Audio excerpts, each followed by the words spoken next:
Okay, Carl, from a very noisy Manchester, thank you very much for that update. Let's get some further analysis now. Rina Shah is a political analyst and former senior aide to two Republican lawmakers. Thanks so much for joining us on BBC News, Rina. What do you make of this move by Ron DeSantis then? Certainly many non-political insiders are flabbergasted, but you have an equal number of political insiders who are also flabbergasted by this move at this time by Ron DeSantis. By all means, a very successful governor in Florida for Republicans. They were hoping his campaign would not run out of gas at this point, as it's been put.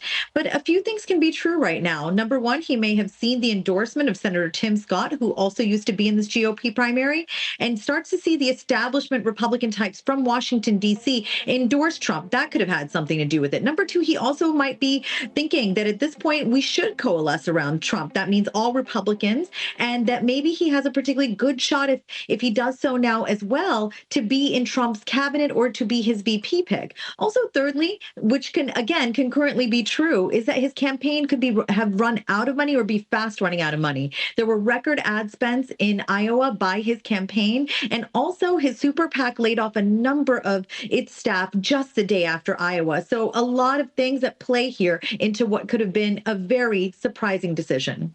Will there have been any discussions here between Trump and DeSantis? Will DeSantis be promised anything if Trump does get into office?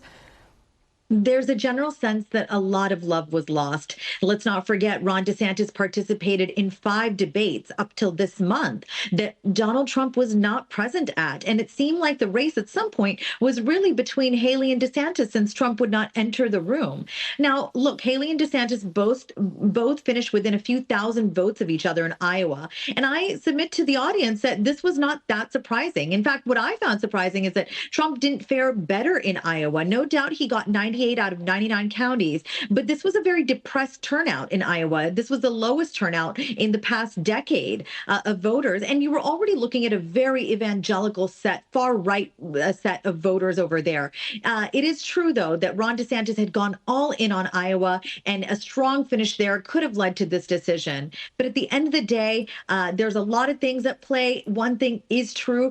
Ron DeSantis had a really tough time connecting with voters. He was seen as not charismatic, awkward at many points since the launch of his campaign last year. Very briefly here, there's been a lot of conflict between Haley and Trump. Who is going to benefit out of that?